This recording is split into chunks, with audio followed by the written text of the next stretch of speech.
Matamgi Manipuri Wari channel asibu tabiriba khwai pumnamakpu taramna okjari. Ngasi amuk lobirasi Ngaijage 8 suba tangkak. Eni, ai kaisu tawdi phajana tumu yare, ai su tumage.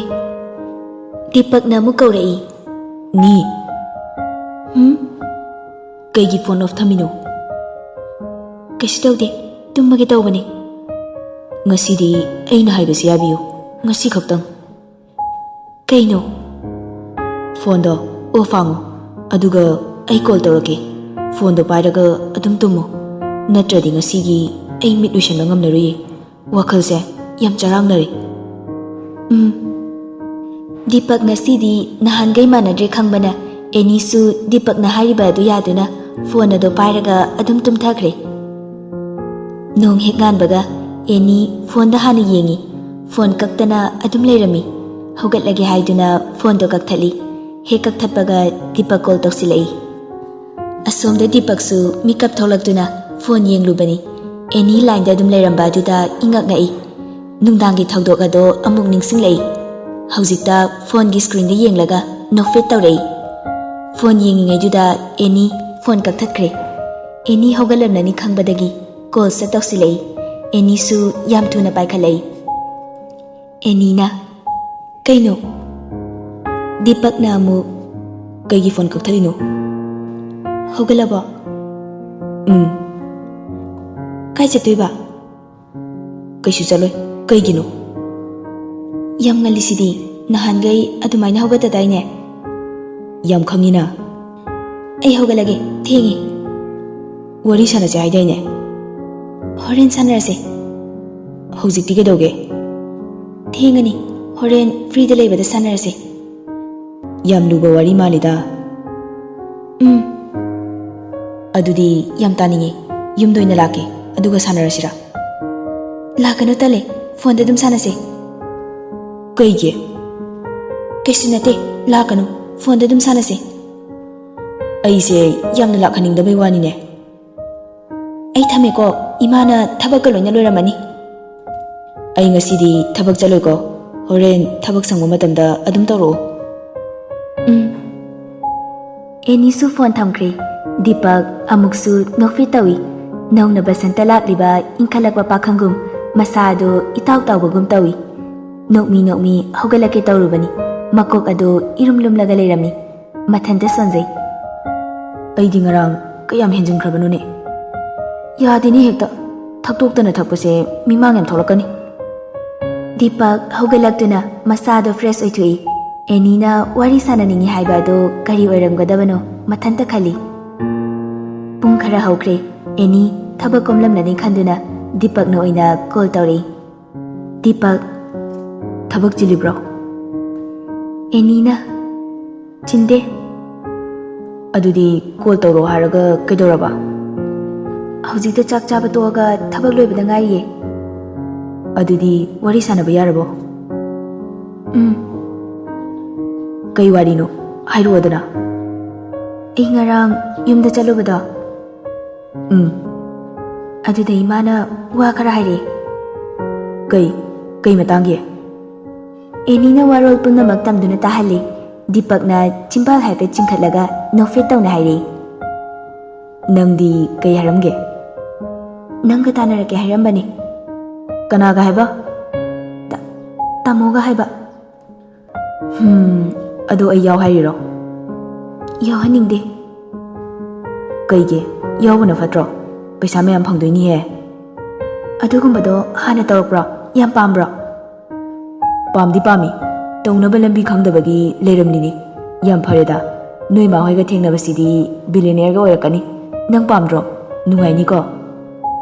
Aidi adumaina paiba paisa do pamdi. Leirasu leitrasu araiba kharaduna ingna chingna hingbado madu pami. Akhoi imagasu pulaningde. Angangse gyan yam tarameda. Phagi natiye. Aibu adugumba mi manbrane? Khangde. Nangsu tasengna adugumba thabak to pamdabra? Aina tawriba thabakse adugumbagi mayokta leigena tawrini.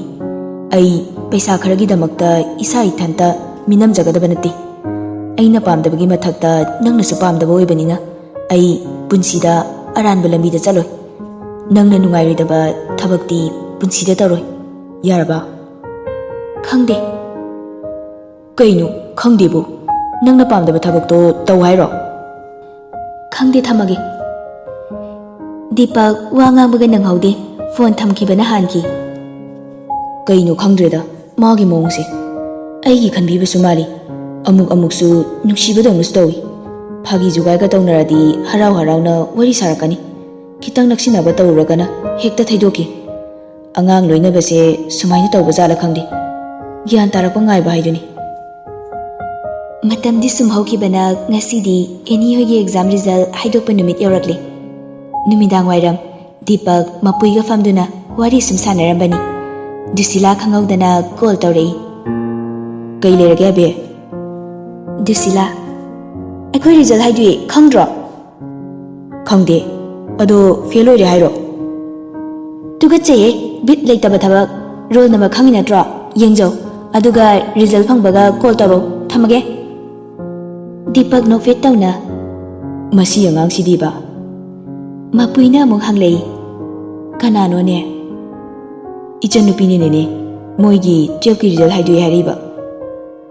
ꯃꯄꯨꯏ ꯂꯥꯡꯇꯛꯅꯅ ꯍꯪꯉꯛꯏ. Pass ꯇꯧꯔꯦ ꯍꯥꯏꯕ꯭ꯔꯣ? ꯈꯪꯗ꯭ꯔꯤ ꯅꯦꯅꯦ, ꯍꯧꯖꯤꯛ ꯌꯦꯡꯁꯤ. ꯃꯄꯨꯏ ꯃꯄꯨꯛꯅꯤꯡꯗ ꯏꯁꯣꯔꯕꯨ ꯆꯦꯠꯅ ꯈꯨꯔꯨꯝꯖꯩ. Deepak result ꯌꯦꯡꯕ ꯍꯧꯔꯛꯏ. ꯗꯨꯁꯤꯂꯥꯒꯤ ꯍꯥꯟꯅ ꯌꯦꯡꯉꯤ. ꯄꯔꯁꯦꯟꯇꯦꯖ ꯋꯥꯡꯅ ꯄꯥꯁ ꯇꯧꯔꯝꯃꯤ. ꯕꯥꯏꯑꯣꯒ ꯏꯪꯂꯤꯁꯀ ꯁꯕꯖꯦꯛ ꯑꯅꯤ ꯂꯦꯇꯔ ꯆꯠꯂꯝꯃꯤ. ꯑꯦꯅꯤꯁꯨ ꯂꯦꯇꯔ ꯆꯠꯇ꯭ꯔꯕꯁꯨ ꯑꯗꯨꯝ ꯋꯥꯡꯅ ꯄꯥꯁ ꯇꯧꯔꯤ. ꯃꯄꯨꯏ ꯃꯆꯥꯒꯤ ꯔꯤꯖꯜ ꯈꯪꯂꯕꯗ ꯍꯔꯥꯎꯕꯒꯤ ꯃꯄꯤ ꯁꯤꯡꯊꯔꯛꯏ. ꯗꯤꯄꯛ ꯎꯈꯤꯅꯤ ꯈꯟꯗꯨꯅ ꯂꯣꯟꯅ ꯇꯩꯊꯣꯛꯆꯩ. ꯔꯤꯖꯜ ꯍꯦꯛ ꯈꯪꯕꯒ ꯗꯤꯄꯛ ꯑꯦꯅꯤꯗ ꯀꯣꯜ ꯇꯧꯏ. ꯃꯄꯨꯏꯁꯨ ꯇꯥꯖꯅꯕ ꯂꯥꯎꯠ ꯁ꯭ꯄꯤꯀꯔ ꯑꯣꯟ ꯇꯧꯏ. ꯗꯤꯄꯛ, ꯔꯤꯖꯜ ꯐꯖꯕꯒꯤ ꯉꯁꯤꯗꯤ ꯀꯩ ꯇꯧꯕ ꯇꯥꯔꯕ? ꯑꯦꯅꯤꯅ, ꯀꯀꯥꯅ ꯃꯣꯏꯗ ꯆꯥꯛ ꯆꯥꯁꯦ ꯍꯥꯏꯌꯦ. ꯀꯅꯥ ꯀꯅꯥ? ꯑꯕꯤꯒ ꯏꯃꯥꯒ ꯑꯩꯈꯣꯏ 3. ꯍꯥꯎꯊꯗꯧꯔꯦꯅꯦ ꯑꯗꯨꯗꯤ. ꯑꯗꯨꯝ ꯅꯨꯡꯇꯤꯒꯤ ꯑꯍꯥꯎꯕ ꯆꯥꯏꯅꯦ ꯑꯩꯈꯣꯏꯗꯤ. ꯅꯣꯏꯗꯤ ꯌꯥꯝ ꯅꯨꯡꯉꯥꯏꯔꯤ ꯖꯥꯠꯅꯤꯅꯦ. ꯑꯩ ꯂꯩꯇ꯭ꯔꯤꯉꯩꯗꯒ ꯑꯩꯅ ꯁꯣꯝꯗ ꯆꯝꯐꯨꯠ ꯆꯥꯔꯒ ꯂꯩꯔꯦ. ꯇꯥꯃꯣꯁꯨ ꯆꯥꯎ ꯌꯥꯗ꯭ꯔꯣ? ꯇꯥꯃꯣ ꯂꯩꯇ꯭ꯔꯦꯅ ꯑꯩꯈꯣꯏꯁꯨ ꯀꯦꯝ ꯆꯥꯗꯅ ꯂꯩꯌꯣ ꯍꯥꯏꯔꯣ? ꯍꯟꯗꯛꯇꯤ ꯋꯥ ꯉꯥꯡꯕꯒꯁꯦ ꯄꯥꯋꯔ ꯌꯥꯝ ꯄꯥꯏꯈꯠꯂꯛꯑꯦꯀꯣ. ꯐꯥꯒꯤ ꯇꯧꯕꯅꯤꯗ. ꯆꯥꯎ ꯑꯍꯥꯎꯕꯗ ꯈꯜꯂꯒ ꯆꯥꯎ. ꯆꯥꯗꯦ ꯍꯥꯏꯔꯤꯅꯤꯅꯦ ꯑꯩꯗꯤ. ꯍꯟꯗꯛ ꯑꯩꯅ ꯌꯨꯝꯗ ꯂꯥꯛꯄꯗꯗꯤ ꯅꯌꯥꯡꯒꯗꯣ ꯏꯀꯪ ꯀꯪꯒꯩ ꯂꯩꯔꯝꯒꯅꯨꯀꯣ. ꯃꯆꯥꯅꯨꯄꯤꯒ ꯃꯌꯥ ꯅꯨꯄꯥꯒ ꯁꯥꯟꯅꯔꯤꯕ ꯋꯥꯔꯤ ꯑꯗꯨ ꯇꯥꯔꯒ ꯃꯄꯨꯏ ꯃꯃꯣꯟ ꯅꯣꯛꯆꯩ. ꯃꯆꯥꯅꯨꯄꯤꯅ ꯅꯨꯡꯉꯥꯏꯅ ꯂꯩꯔꯤ ꯈꯟꯕꯗ ꯑꯃꯨꯛꯁꯨ ꯍꯔꯥꯎꯖꯩ. ꯐꯅ ꯆꯥꯔꯁꯨ ꯅꯣꯏꯔꯔꯣꯏꯗꯕꯁꯦ. ꯑꯗꯣ ꯅꯕꯥꯅꯤ ꯃꯈꯥ ꯇꯝꯕꯩꯗꯤ ꯀꯩ ꯈꯟꯅꯔꯕ? ꯑꯕꯤꯗꯤ ꯃꯦꯗꯤꯀꯦꯜ ꯇꯝꯅꯤ ꯍꯥꯏꯕꯅꯤ. ꯑꯕꯤꯗꯤ ꯊꯥꯏꯅꯗꯒꯤ ꯑꯗꯨ ꯇꯝꯅꯤꯅ ꯑꯗꯨꯝ ꯍꯥꯏꯕꯅꯤ. ꯅꯪꯁꯨ ꯇꯝꯒꯦꯔꯣ? ꯀꯀꯥꯅꯗꯤ ꯑꯩꯈꯣꯏꯒꯤ ꯁ꯭ꯀꯨꯜꯗꯨꯗ 6 monthsꯀꯤ ꯔꯥꯏꯝꯁꯀꯤ ꯇ꯭ꯔꯦꯅꯤꯡ ꯌꯥꯎꯔꯒ ꯑꯗꯨꯗ ꯑꯗꯨꯝ ꯄꯨꯅꯕ ꯍꯥꯏꯔꯤꯌꯦ. ꯀꯀꯥꯒ ꯏꯗꯣꯝꯆꯥꯒꯅ. ꯅꯪꯅ ꯀꯩ ꯈꯜꯂꯤꯕ? ꯑꯩꯁꯨ ꯑꯗꯨꯅ ꯄꯥꯝꯃꯦ. ꯀꯣꯂꯦꯖꯇꯤ ꯀꯃꯥꯏꯅ ꯇꯧꯕ? ꯂꯥꯏꯔꯤꯛꯁꯨ ꯑꯗꯨꯝ ꯃꯈꯥ ꯇꯝꯕ ꯌꯥꯅꯤ. ꯀꯀꯥꯅ ꯁꯤꯟꯒꯦ ꯍꯥꯏꯕꯅꯤ. ꯍꯣꯔꯦꯟ ꯃꯣꯏꯗ ꯆꯠꯄꯗ ꯈꯟꯅꯔꯗꯕꯅꯤ. ꯅꯪꯅꯕꯨ ꯄꯥꯝꯃꯗꯤ ꯑꯗꯨꯅꯕꯨꯗꯤ ꯐꯩꯌꯦ. ꯌꯨꯝꯗꯁꯨ ꯂꯩꯔꯦ. ꯍꯌꯦꯡꯋꯥꯏꯐꯥꯎ ꯀ꯭ꯂꯥꯁ ꯃꯊꯪ ꯑꯗꯨꯝ ꯍꯥꯞꯀꯠꯂꯗꯣꯏꯅꯤ. ꯅꯪ ꯃꯈꯥ ꯇꯝꯊꯣꯛꯑꯒ ꯑꯗꯨꯗ ꯑꯗꯨꯝ ꯍꯌꯦꯡꯋꯥꯏꯐꯥꯎ ꯂꯩꯕ ꯌꯥꯔꯦꯗꯅ. ꯍꯣꯏ, ꯀꯀꯥꯅꯁꯨ ꯑꯗꯨꯃꯥꯏꯅ ꯍꯥꯏꯌꯦ. ꯑꯩ ꯊꯝꯃꯒꯦ, ꯆꯠꯂꯨꯈꯤꯒꯦ. ꯏꯃꯥꯅ ꯀꯧꯔꯛꯑꯦꯕ. ꯍꯣꯏ, ꯊꯝꯃꯣ. ꯍꯣꯔꯦꯟ ꯒ꯭ꯌꯥꯟ ꯇꯥꯅ ꯈꯟꯅꯔꯣ. ꯐꯣꯟ ꯍꯦꯛ ꯊꯝꯈꯤꯕꯒ ꯃꯄꯨꯏꯅ ꯂꯥꯡꯇꯛꯅꯅ ꯍꯪꯉꯛꯏ. ꯀꯔꯤ ꯇꯝꯒꯦ ꯍꯥꯏꯔꯤꯕꯅꯣꯅꯦ? ꯏꯆꯟꯅꯨꯄꯤꯗꯤ ꯃꯦꯗꯤꯀꯦꯜ ꯇꯝꯅꯤ ꯍꯥꯏꯌꯦ. ꯑꯗꯨꯒ ꯅꯃꯧ ꯅꯨꯄꯤꯗꯨꯗꯤ ꯑꯩꯈꯣꯏ ꯕꯕꯥꯅ ꯍꯧꯗꯣꯛꯑꯝꯕ ꯀꯤꯗꯁ ꯁ꯭ꯀꯨꯜ ꯑꯃ ꯂꯩꯌꯦ. ꯀ꯭ꯂꯥꯁ 1 ꯐꯥꯎ ꯌꯥꯎꯕ. ꯔꯥꯏꯝꯁ ꯇ꯭ꯔꯦꯅꯤꯡ ꯏꯟꯁꯇꯤꯇ꯭ꯌꯨꯠꯀ ꯄꯨꯟꯕꯅꯤ. ꯑꯗꯨꯗ ꯑꯣꯏꯅ ꯔꯥꯏꯝꯁꯀꯤ ꯇ꯭ꯔꯦꯅꯤꯡ ꯇꯧꯔꯒ ꯁ꯭ꯀꯨꯜꯗꯨꯗ ꯄꯨꯒꯦ ꯍꯥꯏꯔꯤꯕ. ꯍꯧꯖꯤꯛꯅ ꯑꯩꯈꯣꯏ ꯀꯀꯥꯅ ꯌꯦꯡꯁꯤꯜꯂꯤꯕꯅꯤ. ꯃꯐꯝꯅ ꯀꯗꯥꯏꯗ ꯂꯩꯔꯤꯕ? ꯂꯥꯞꯅ ꯂꯩꯕꯔꯣ? ꯂꯥꯞꯇꯤꯌꯦ. ꯑꯩꯈꯣꯏ ꯌꯨꯝꯒꯤ ꯍꯦꯛ ꯃꯥꯌꯣꯛꯅꯕꯗ ꯂꯩꯔꯤ. ꯑꯗꯨꯅ ꯐꯔꯦꯗ. ꯌꯨꯝ ꯄꯥꯜꯂꯕꯅꯤꯅ ꯂꯥꯞꯅ ꯆꯠꯊꯣꯛ ꯆꯠꯁꯤꯟ ꯇꯧꯕꯗ ꯐꯔꯛ तारꯛꯀꯅꯤ. ꯑꯗꯨꯒꯤꯗꯤ ꯅꯦꯅꯦ ꯃꯥꯅꯕꯨ ꯄꯥꯝꯂꯕꯗꯤ ꯃꯄꯥꯟ ꯂꯝꯗ ꯇꯝꯒꯦ ꯍꯥꯏꯔꯁꯨ ꯇꯝꯍꯟꯒꯦ ꯈꯟꯕꯅꯤ. ꯃꯁꯥꯅꯕꯨ ꯒ꯭ꯌꯥꯟ ꯇꯥꯔꯕꯗꯤ ꯀꯩꯁꯨ ꯀꯥꯏꯗꯦꯗ. ꯍꯧꯖꯤꯛꯇꯤ ꯍꯥꯟꯅꯒꯨꯝꯅ ꯄꯪꯆꯠ ꯆꯠꯍꯟꯕ ꯌꯥꯗ꯭ꯔꯤ. ꯃꯥꯅ ꯐꯠꯇꯕ ꯑꯃ ꯇꯧꯔꯛꯄꯗ ꯅꯪꯒꯤ ꯑꯃꯗꯤ ꯏꯃꯨꯡꯒꯤ ꯃꯥꯏ ꯆꯣꯞꯇꯧꯔꯤꯕꯅꯤ. ꯑꯉꯥꯡꯒ ꯑꯣꯏꯕꯒ ꯐꯖꯅ ꯆꯦꯛꯁꯤꯟꯅ ꯂꯣꯏꯅꯕꯤꯌꯨꯀꯣ. ꯍꯣꯏꯅꯦꯅꯦ, ꯃꯥ ꯑꯉꯥꯡ ꯑꯣꯏꯖꯔꯕꯁꯨ ꯏꯃꯨꯡꯒꯤ ꯃꯥꯏ ꯆꯣꯞꯄꯗꯤ ꯇꯧꯔꯛꯀꯅꯤ ꯍꯥꯏꯕ ꯊꯥꯖꯗꯦ. ꯒ꯭ꯌꯥꯟ ꯀꯥ ꯍꯦꯟꯅ ꯇꯥꯏ, ꯃꯉꯣꯟꯗ ꯇꯥꯡꯅꯕ ꯌꯥꯎꯗꯦ. ꯃꯄꯨꯏ ꯃꯌꯥꯅ ꯃꯆꯥꯅꯨꯄꯤꯕꯨ ꯑꯗꯨꯛ ꯊꯥꯖꯕ ꯑꯗꯨ ꯎꯔꯒ ꯃꯄꯨꯛꯅꯤꯡ ꯄꯦꯜꯂꯗꯨꯅ ꯃꯃꯣꯟ ꯅꯣꯛꯆꯩ, ꯑꯗꯨꯒ ꯐꯥꯒꯤ ꯇꯧꯔꯛꯏ. ꯌꯥꯝ ꯊꯥꯒꯠꯂꯤꯗ. ꯗꯤꯄꯛꯁꯨ ꯑꯃꯨꯛ ꯅꯣꯛꯂꯛꯏ. ꯁꯣꯝꯗꯅ ꯗꯤꯄꯛꯀꯤ ꯃꯈꯨꯔꯥ ꯍꯦꯟꯕꯒꯤ ꯌꯨꯝꯗ ꯃꯌꯥꯝ ꯅꯨꯡꯉꯥꯏꯕ ꯐꯣꯡꯗꯣꯛꯄ ꯑꯣꯏꯅ ꯍꯔꯥꯎ ꯍꯔꯥꯎ ꯆꯥꯛ ꯆꯥꯃꯤꯟꯅꯔꯤ. ꯍꯦꯟꯕ: ꯍꯥꯎꯈ꯭ꯔꯦꯗ ꯏꯃꯧꯅ ꯊꯣꯡꯕ ꯉꯥꯁꯤꯗꯤ. ꯅꯣꯏꯅ ꯑꯗꯨꯝ ꯆꯥꯅꯩꯁꯦ ꯅꯣꯡꯃꯇ ꯁꯨꯃꯥꯏꯅ ꯑꯍꯥꯎꯕ ꯏꯟꯖꯥꯡ ꯄꯤꯖꯕꯤꯗ꯭ꯔꯕꯅꯤ. ꯊꯣꯏꯅꯨ: ꯏꯁ, ꯍꯥꯎꯇꯦ ꯍꯥꯎꯇꯦꯗꯤ ꯍꯥꯏꯅꯤ, ꯆꯥꯕꯅ ꯙꯃꯥ ꯑꯃ. ꯑꯗꯨꯗꯤ ꯁꯤꯗꯅꯕ ꯆꯥꯕꯅꯤꯅꯦ. ꯍꯥꯎꯕꯨ ꯍꯥꯎꯇ꯭ꯔꯣ ꯉꯁꯤꯒꯤ ꯏꯟꯖꯥꯡꯁꯦ? ꯅꯪꯕꯨ ꯍꯅꯨꯔꯗ ꯐꯥꯎꯗ ꯅꯣꯡꯃꯇ ꯁꯨꯃꯥꯏꯅ ꯊꯣꯡꯈꯤꯕ꯭ꯔꯣ? ꯗꯨꯁꯤꯂꯥ: ꯑꯁꯦꯡꯕ ꯏꯗꯣꯝꯆꯥ ꯅꯪ ꯍꯩꯗꯤ ꯍꯩꯇꯕꯅꯤꯍꯦ. ꯊꯣꯏꯅꯨꯅ ꯑꯃꯨꯛ: ꯏꯃꯥ ꯏꯄꯦꯝꯃ, ꯀꯌꯥꯃꯨꯛ ꯍꯥꯎꯇ꯭ꯔꯒꯦꯅꯦ ꯑꯩꯅ ꯊꯣꯡꯕꯗꯨꯕꯣ? ꯍꯦꯟꯕꯅ: ꯍꯥꯎꯇꯦꯕꯨ. ꯍꯣ ꯑꯗꯨꯗꯤꯅꯦ, ꯍꯌꯦꯡꯋꯥꯏ ꯅꯃꯧ ꯂꯥꯛꯂꯒ ꯍꯥꯎꯅ ꯊꯣꯡꯕꯗꯣ ꯑꯃꯨꯛ ꯆꯥꯕꯤꯔꯣ. ꯍꯧꯖꯤꯛ ꯐꯥꯎꯗꯤ ꯎꯄꯥꯏ ꯂꯩꯇꯕꯅꯤꯅ ꯑꯩꯅ ꯊꯣꯡꯕꯁꯦ ꯑꯗꯨꯝ ꯆꯥꯕ តាꯕ. ꯅꯃꯧꯗꯨꯅ ꯅꯪꯉꯣꯟꯗꯒꯤ ꯍꯦꯟꯅ ꯑꯃꯨꯛ ꯍꯩꯔꯝꯗ꯭ꯔꯗꯤ? ꯗꯤꯁꯤꯂꯥꯅ: ꯅꯍꯥꯟꯒꯤ ꯅꯨꯄꯤꯗꯨꯅꯒ ꯊꯣꯡꯉꯗꯤ ꯍꯥꯎꯅꯤ ꯊꯥꯖꯗꯦ. ꯃꯀꯤ ꯁꯦꯝꯗꯅꯒ ꯂꯩꯗꯧ ꯃꯥꯜꯂꯦ, ꯀꯩꯝꯇ ꯍꯩꯔꯝꯃꯣꯏ, ꯃꯔꯩ ꯏꯀꯣꯟ ꯀꯣꯜꯂꯗꯅ. ꯅꯨꯡꯁꯤ: ꯑꯕꯦ ꯉꯥꯡꯈ꯭ꯔꯦ ꯅꯪꯁꯤꯗꯤ. ꯍꯦꯟꯕꯅ ꯑꯃꯨꯛ: ꯀꯅꯥꯅꯣꯅꯦ? ꯗꯨꯁꯤꯂꯥ: ꯇꯥꯃꯣꯆꯥꯒ ꯀꯣꯏꯅꯕꯅꯦꯅ ꯑꯃ ꯂꯥꯛꯑꯝꯃꯦ, ꯅꯍꯥꯟ ꯏꯟꯗꯣꯝꯆꯥ ꯑꯅꯥꯕ ꯍꯪꯕ ꯑꯣꯏꯅ. ꯑꯦ, ꯅꯣꯏꯗꯤ ꯌꯥꯝ ꯇꯧꯔꯝꯃꯤꯖꯥꯅꯤꯅꯦ. ꯊꯣꯏꯅꯨꯅ: ꯑꯗꯨꯕꯨ ꯑꯩꯈꯣꯏꯅ ꯂꯥꯛꯑꯣ ꯍꯥꯏꯔꯤꯕ꯭ꯔꯣ? ꯃꯁꯥꯅ ꯂꯥꯛꯆꯕꯅꯤ. ꯑꯁꯦꯡꯕ ꯑꯕꯦ, ꯑꯗꯨꯏ ꯅꯨꯄꯤꯗꯨꯅꯒ ꯏꯃꯧ ꯑꯣꯏꯔꯗꯤ ꯄꯦꯟꯅꯤꯍꯦ. ꯅꯨꯡꯁꯤ: ꯇꯨꯃꯤꯟꯅ ꯂꯩꯌꯨꯀꯣ, ꯃꯤꯉꯣꯟꯗ ꯀꯥꯔꯟꯒ ꯉꯥꯡꯉꯨꯅꯨ. ꯏꯆꯥꯅ ꯄꯥꯝꯃꯦꯅ ꯄꯨꯔꯛꯄꯗꯣ ꯏꯆꯥꯗ ꯏꯆꯥꯒꯨꯝꯅ ꯅꯨꯡꯁꯤꯅ ꯂꯣꯏꯅꯕꯤꯒꯗꯕꯅꯤ. ꯇꯝꯕꯤꯕꯗ ꯍꯩꯇꯕ ꯂꯩꯕ ꯅꯠꯇꯦ. ꯅꯨꯡꯁꯤꯅ ꯂꯣꯏꯅꯕꯤꯔꯤ ꯃꯈꯩ ꯃꯣꯏꯅꯁꯨ ꯑꯩꯈꯣꯏꯕు ꯅꯨꯡꯁꯤꯔꯛꯇꯣꯏꯅꯤ. ꯑꯩꯈꯣꯏꯅ ꯁꯨꯝ ꯐꯥꯗꯣꯛꯂꯒꯕꯨ ꯃꯣꯏꯅ ꯐꯠꯇꯕ ꯉꯝꯒꯗ꯭ꯔꯅꯦ? ꯗꯨꯁꯤꯂꯥꯅ: ꯏꯃꯥꯅ ꯍꯥꯏꯔꯤꯗꯣ ꯃꯄꯨꯟꯁꯤꯒꯤ ꯐꯔꯔꯣꯏꯅ ꯐꯠꯇ꯭ꯔꯕ ꯃꯤꯗꯗꯤꯅꯦ ꯑꯣꯏꯔꯔꯣꯏ, ꯅꯊꯛ ꯀꯥꯈꯠꯂꯛꯀꯦꯗꯅꯤ. ꯅꯨꯡꯁꯤ: ꯅꯪꯁꯤꯅꯦ ꯑꯩꯅ ꯌꯥꯝꯅ ꯋꯥꯔꯤꯁꯦ. ꯍꯌꯦꯡꯋꯥꯏ ꯅꯅꯦꯝꯒꯅꯦ ꯌꯥꯝ ꯈꯟꯅꯗꯧ ꯃꯥꯜꯂꯤꯌꯦ. ꯃꯣꯏꯅ ꯐꯠꯇ꯭ꯔꯗꯤ ꯍꯦꯛꯇ ꯈꯟꯅꯅꯤ ꯑꯩꯗꯤ. ꯃꯆꯥ ꯃꯃꯧꯗꯕꯨ ꯃꯤꯆꯪ ꯃꯤꯈꯥꯏꯒ ꯅꯥꯏꯔꯛꯑꯗꯤ ꯍꯦꯛꯇ ꯈꯟꯅ ꯊꯣꯛꯀꯗꯕꯅꯤ. ꯁ꯭ꯋꯥꯏꯗ ꯃꯤꯠ ꯅꯥꯕ ꯃꯅꯦꯝꯄꯣꯛ ꯌꯥꯝꯅ ꯂꯩꯔꯤꯌꯦ. ꯃꯆꯥ ꯅꯤꯉꯣꯜꯅ ꯇꯧꯕꯗꯗꯤ ꯀꯩꯁꯨ ꯍꯥꯏꯗꯕ, ꯃꯃꯧꯅ ꯇꯧꯕꯗꯅ ꯈꯣꯡꯊꯥꯡ ꯈꯨꯗꯤꯡ ꯌꯦꯡꯁꯤꯟꯅꯕ.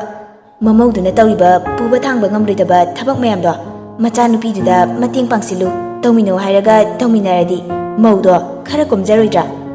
ꯃꯧꯗꯣ ꯔꯣꯕꯣꯠꯇꯤ ꯅꯠꯇꯦꯗꯅ.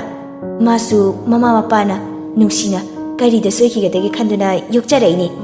ꯃꯣꯏꯒꯤ ꯃꯤꯅꯥꯏ ꯑꯣꯏꯔꯨꯔꯅ ꯊꯥꯔꯛꯄꯗꯤ ꯅꯠꯇꯦꯗꯅ. ꯊꯣꯏꯅꯨ: ꯏꯃꯥ ꯏꯄꯦꯝꯃ, ꯄꯣꯏꯟꯇꯤ ꯁꯦꯠꯂꯦꯍꯦ.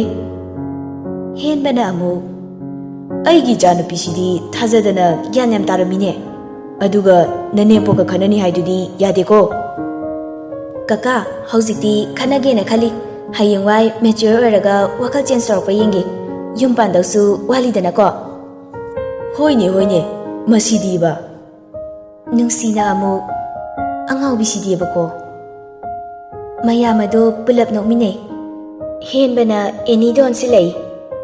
ꯏꯕꯦꯝꯃ, ꯅꯪꯕꯨ ꯑꯩꯈꯣꯏꯒꯤ ꯁ꯭ꯀꯨꯜꯁꯤꯗ ꯑꯗꯨꯝ ꯇꯧꯔꯒꯦ ꯍꯥꯏꯕ ꯅꯠꯇ꯭ꯔꯣ? ꯍꯣꯏ ꯀꯀꯥ, ꯑꯩ ꯑꯗꯨꯅ ꯍꯦꯟꯅ ꯄꯥꯝꯖꯩꯌꯦ. ꯅꯪꯅꯕꯨ ꯄꯥꯝꯂꯕꯗꯤ ꯇꯧꯔꯣꯗ. ꯀꯣꯂꯦꯖꯁꯨ ꯑꯅꯛꯄꯗ ꯃꯤꯡ ꯆꯜꯂꯁꯤ. ꯌꯥꯅ ꯌꯥꯅꯕ ꯁꯤꯟꯕ ꯍꯥꯏꯗꯨꯅꯤ. ꯃꯈꯥ ꯑꯗꯨꯝ ꯇꯝꯊꯔꯒ ꯍꯌꯦꯡꯋꯥꯏ ꯐꯥꯎꯕ ꯑꯗꯨم ꯄꯨꯍꯧꯅꯕ ꯆꯍꯤ ꯈꯨꯗꯤꯡꯒꯤ ꯀ꯭ꯂꯥꯁ ꯍꯥꯞꯀꯠꯂꯗꯕꯅꯤ. ꯍꯥꯏ ꯁ꯭ꯀꯨꯜ ꯂꯦꯚꯦꯜ ꯌꯧꯅꯕ ꯍꯥꯞꯀꯠꯀꯗꯣꯏꯅꯤ. ꯅꯣꯏ ꯕꯕꯥ ꯂꯩꯔꯤꯉꯩꯗ ꯄ꯭ꯂꯥꯟ ꯌꯥꯝ ꯆꯥꯎꯅ ꯇꯧꯔꯝꯃꯕꯅꯤ. ꯅꯣꯏꯅꯁꯨ ꯕꯕꯥꯒꯤ ꯅꯤꯡꯕ ꯊꯨꯡꯍꯟꯅꯕ ꯍꯣꯠꯅꯕꯗ ꯑꯆꯧꯕ ꯃꯇꯦꯡ ꯑꯣꯏꯒꯗꯕꯅꯤ. ꯍꯣꯏ ꯀꯀꯥ. ꯃꯌꯥꯝ ꯍꯔꯥꯎ ꯍꯔꯥꯎ ꯆꯥꯛ ꯆꯥꯔꯒ ꯑꯦꯅꯤ ꯍꯣꯏꯁꯨ ꯃꯌꯨꯝꯗ ꯍꯜꯂꯛꯏ. ꯑꯦꯅꯤ ꯍꯥꯟꯅꯒꯨꯝ ꯗꯤꯄꯛꯀꯤ ꯐꯃꯨꯡ ꯑꯗꯣ ꯐꯝ ꯅꯤꯡꯊꯤꯅ ꯊꯥꯔꯒ ꯀꯥꯡꯈꯜ ꯌꯦꯞꯁꯟꯕꯤꯔꯝꯂꯒ ꯃꯥꯒꯤ ꯐꯃꯨꯡꯗ ꯑꯃꯨꯛ ꯀꯥꯈꯠꯂꯛꯏ. ꯗꯨꯁꯤꯂꯥꯁꯨ ꯐꯣꯟ ꯄꯥꯏꯔꯒ ꯃꯥꯒꯤ ꯊꯣꯛꯄ ꯇꯨꯝꯃꯤ. ꯑꯦꯅꯤꯁꯨ ꯐꯣꯟ ꯑꯗꯨ ꯌꯦꯡꯂꯤ. ꯋꯥꯆꯞꯇ ꯗꯤꯄꯛꯀꯤ ꯇꯦꯛꯁ ꯑꯃꯒ ꯑꯟꯅꯣꯟ ꯅꯝꯕꯔꯗꯒꯤ ꯇꯦꯛꯁ ꯑꯃꯒ ꯂꯩꯔꯝꯃꯤ. ꯗꯤꯄꯛꯀꯤꯗꯣ ꯍꯥꯟꯅ ꯆꯪꯗꯨꯅ ꯌꯦꯡꯉꯤ. ꯍꯜꯂꯛꯄꯒ ꯍꯥꯏꯔꯛꯎꯀꯣ, ꯑꯩ ꯊꯕꯛ ꯑꯃ ꯇꯧꯔꯤ. ꯉꯁꯤꯗꯤ ꯊꯕꯛꯁꯦ Yami, tumagi matamga leidong mandi. Deepakkido reply pidana unknown number dagi text to amuk yengi. Si Annie natro Deepakki machanupi. Annie text aduda ngakna yengi amuka su thazilai. Da Deepakki machanupi Annie oiragadi amta haibiro wa amta hangi tawbani. Annie su karino khangningduna reply pisali. Mani kanano kai haige. Oh ai noi daga nuksinabane nangi number sa call toina tawbagi yoramba aduda aina chingnadana hangbani. Noi dana machanupi ni haibaduda chumbra ngakpani. Annie di text urubada masada soy lawi phone screen duda tarang amada yengduna lay. Text anauba masu laksili. Saunuko noi tamo se masak fajabanina mamitsu yam ngawi aduna aina cheksilhaurini. Thabak tawre haujikan nupidi angamidana ko amuk phakradi pakhaleba. Handak mukti Annie masa pumba nikre phone aduda yengba ngamdri. Mana chingnaramba Deepakki lamchat ado haujiktada mayak senglakli. Nahan makai singnaramba pumba mami samnarabani. Nomata Deepakka wari sanahaudabada masa mathanta langtaknarambani. Masa fau khangzadana Deepakta mai onsinba haurabani. Adubu haujikti Deepakpu sauninglakli. Phone do mupai khatuna text tawrakiba midugi DP ado amuk yengi. Nupi ama oirami. Tanjaduda Deepak call tawsilai. Annie phone ado paikhatana screen duda dum yengduna lay. Paikhalhaudana miss call tathokre. Amuka su tawrakpaduda kaisu khandaba saduna amuk paikhali. Deepak halaba natro. Annie na amuk aduga hairo haraga kaido hairaktriba. Tumtharure. Ado tumagedasu hairamu yadru nangbo. Annie na kaisu kumlaktabaduda Deepak na kaurei. Ni yam tumningabo. Fare adudi tumu. Nang warabanina aidi thabak tawkidoini. Wari sanaraga nang ayo haigi tawbani. Tumu. Annie phone thamaba matungda mathanta kapchei. Deepak na mangonda utliba mawong ase karino. Ngayaki tatla masi khalubada mathanta nungaijade. Deepakpu fana lana khalabasu nungsiba haururabanina magidamak wadaba ngamjade. Nahan kaidi Deepak na hing thengba pau thabak tawbada mabani thabak loidri fauba phone painaraga leibani. Ngasi Deepak na thabak yam lei haibaduda mana nganna tumage haibadu mathwaidi nungaijaramdi. Annie gi thamoida taba hauraklaba Deepakki nungsi mamiduna Deepakpu phana phatre khalabasu magidamak wagano khangano haibidi yadre. Anganga oibaga wakhal mayamduna makokta nantharakpada puba thangba ngamdri. Mathanta lona mukapchei. Manakta tumlibi machanupisu takigadra khanna pakhachei. Ahing ado mikup ama fauba tumdana nongankre. Nahan kaidi ayuk hek haugalakpaga Deepak call tawrakpani. Ngasidi phana thengla fauba wahai amata hairakti. Annie su Deepakki mawong ado phana nungaitrabasu kaisu khalaroi khanduna magi tawfam thokpa adum tawduna leire.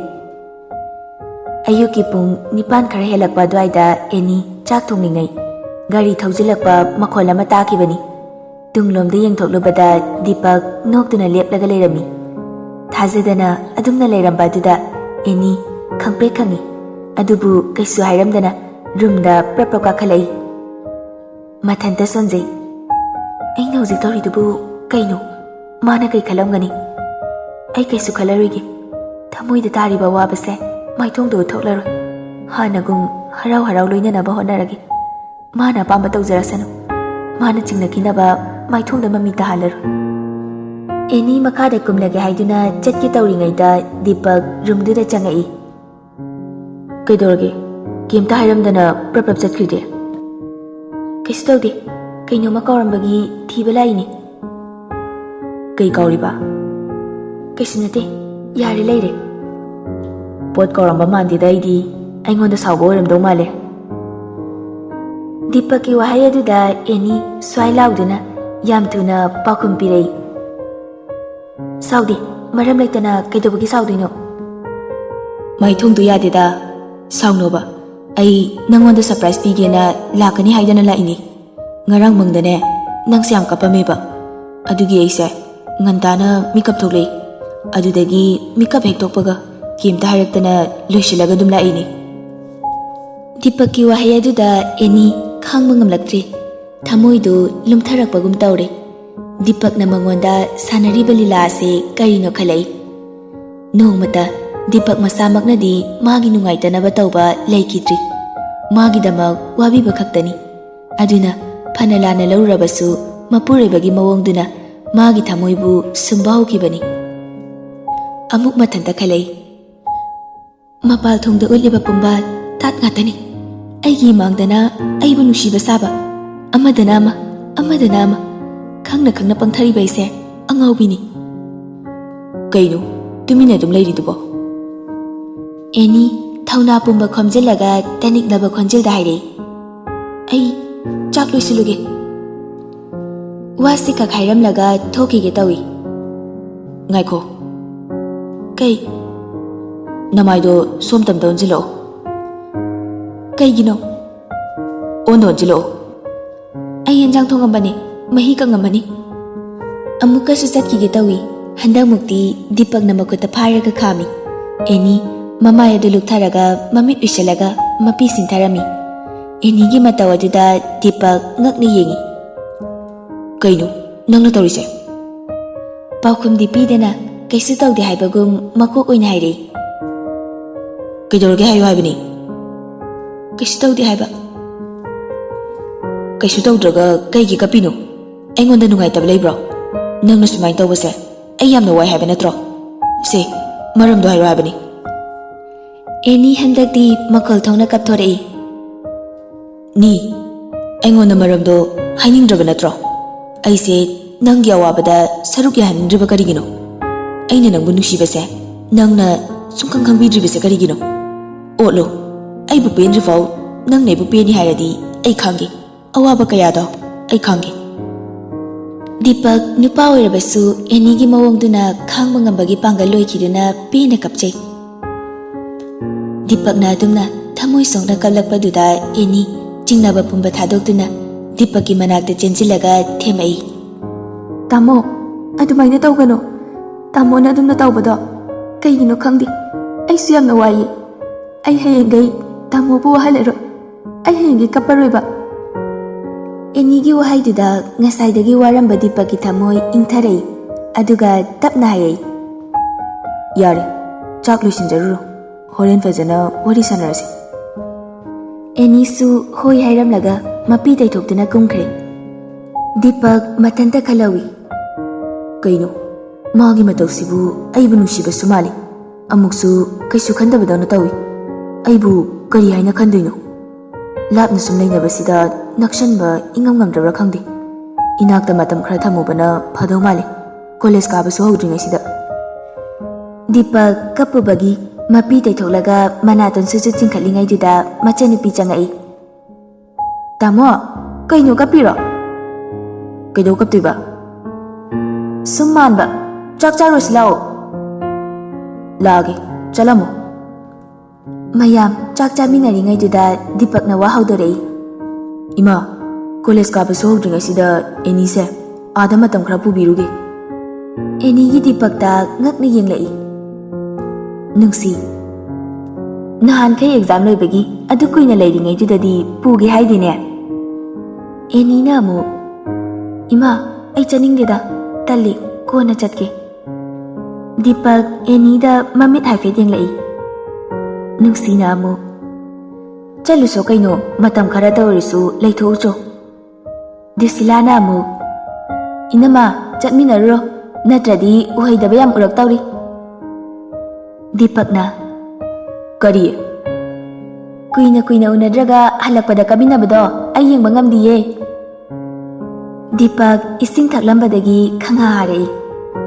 Nungsina tapna thaune nangbo. Disila na amu aigi wahaiduda oiramni.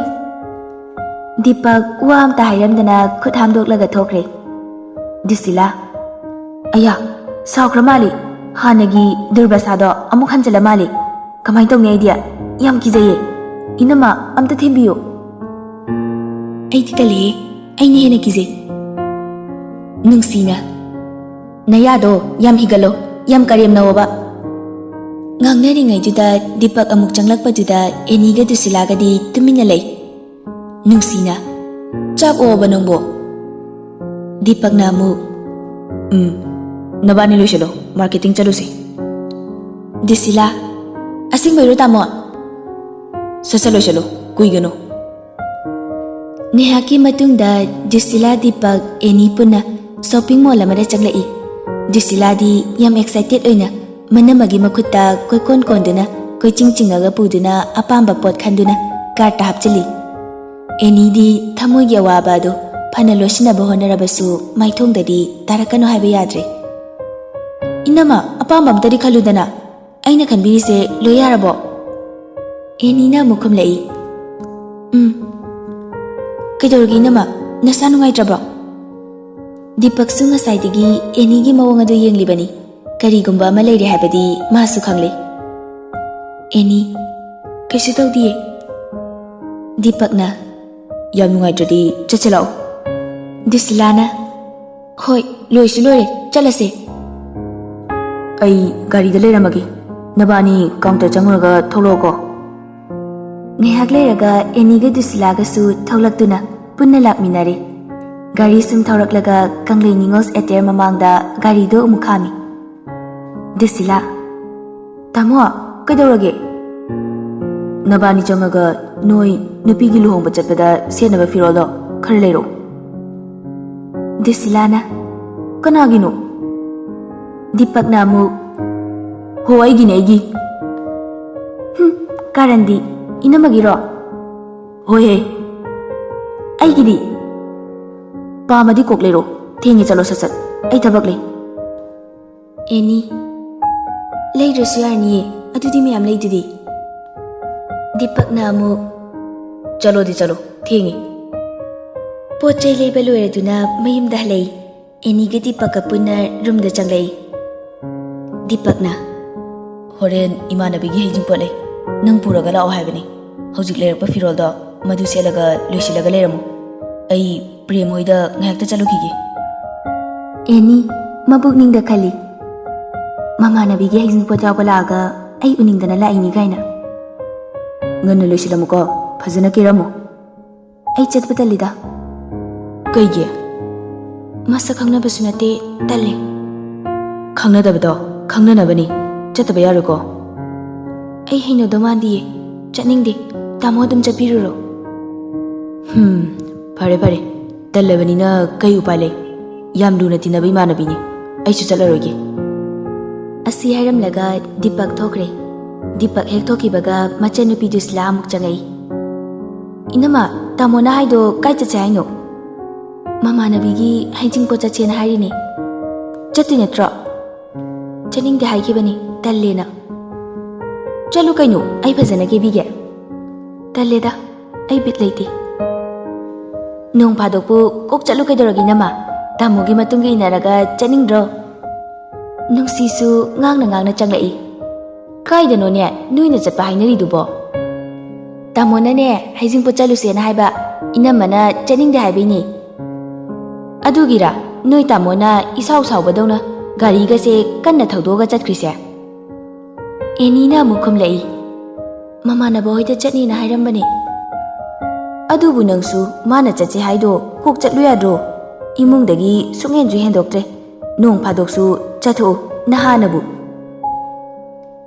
ꯁꯣꯝꯗꯅ Deepak Prem ꯍꯣꯏꯒꯤ ꯃꯌꯨꯝꯗ ꯌꯧꯔꯛꯇꯨꯅ ꯋꯥꯔꯤ ꯁꯥꯟꯅꯔꯤ ꯄ꯭ꯔꯦꯝꯅ ꯍꯣꯔꯦꯟꯗꯣ ꯄꯨꯂꯞ ꯆꯠꯁꯦ ꯍꯥꯏꯔꯣ ꯀꯃꯥꯏꯅ ꯇꯧꯕ ꯗꯤꯄꯛꯅ ꯑꯃꯨꯛ ꯈꯨꯝꯂꯛꯏ ꯑꯩ ꯆꯠꯂꯔꯣꯏꯗ ꯀꯩꯗꯧ ꯆꯠꯂꯣꯏꯗꯣꯏꯕ ꯔꯣꯁꯤꯇꯥꯅ ꯅꯨꯡꯉꯥꯏꯒꯗ꯭ꯔꯣ ꯐꯔꯛ ꯇꯥꯔꯦ ꯍꯥꯏꯕ ꯇꯥꯕꯅꯤ ꯀꯔꯤ ꯃꯔꯝꯒꯤꯅꯣ ꯅꯪꯅ ꯆꯠꯂꯣꯏ ꯍꯥꯏꯁꯦ ꯆꯠꯅꯤꯡꯗꯕꯒꯤ ꯅꯪꯒꯤꯗꯤ ꯂꯣꯏꯈ꯭ꯔꯒ ꯃꯤꯒꯤ ꯆꯠꯂꯣꯏꯗꯣꯏꯕ ꯔꯣꯁꯤꯇꯥꯗꯣ ꯅꯪꯒꯤ ꯂꯨꯍꯣꯡꯕꯗꯗꯤ ꯂꯥꯛꯈꯤꯗꯥꯏꯅꯦ ꯑꯗꯨꯛ ꯂꯨꯅ ꯇꯤꯟꯅꯔꯒ ꯀꯩ ꯋꯥꯈꯜ ꯑꯃꯨꯛ ꯈꯜꯂꯩꯅꯣ ꯅꯍꯥꯟꯋꯥꯏ ꯍꯣꯞꯀ ꯆꯥꯔꯝꯕ꯭ꯔꯣ ꯇꯥꯅꯤꯡꯗꯦꯍꯦ ꯑꯗꯨꯗꯤ ꯀꯔꯤꯒꯤ ꯊꯣꯛꯇꯧꯅꯨꯀꯣ ꯑꯩ ꯏꯊꯟꯇ ꯆꯠꯄ ꯇꯜꯂꯦ ꯅꯣꯏ ꯃꯣꯅꯤꯒ ꯆꯠꯃꯤꯟꯅꯧ Masu invite tꯧdro. Chaloye, luhongba numit leplaga mamanabigi luhongbado yawba yadi. Adu nangbu kaidorageba. Fajakraba ngankraba maithongdo imamamidubu. Tanjaduda Dipakta mamana kolai. Ima, Nangbu halaktribro bi madi losinba hore. kaigi? Nangbu namanabigi haijingpo chani haidaine. Oh, ma losilai ro. Hoine, thiengkinine nangbo. Hoi, ai laage. Dipak maithongda nokfe tawraga phamlambadagi phuk haugalai. Premna. Kaino tawriduna? Ai chalage. Horen mafamda amuk thengnarase. Sono sidi aingondaga khairadana chatloi kaina. Dipak pakhumdi piramdana nokfe tawraga adum thoklai. Harau harau gari thauduna lai. Ngahaki matungda yum yauri. Enidi losinba pumloi loiduna phamlaga leirami. Enigi inglaba kuchududa ing lauba pastel pink color gi rani fina yanbu inbai tawraga pakna thadaraga fiduga chap manaba machugi phanik mayek naiba setuna samdusu komlapna sambul phajana semlaga maithongdusu ka hena kedana yam chamna keraga phammaga leirambadu ubada Dipakti ngahak mamit ko pakaukri mimangda puthokadabadum pamurai thiengine loisalurane nangbo Mamana maningdagi hairakpaduda khangprek khangi Hoi, loisilurage. Thengabani. Makhada ngaramuko.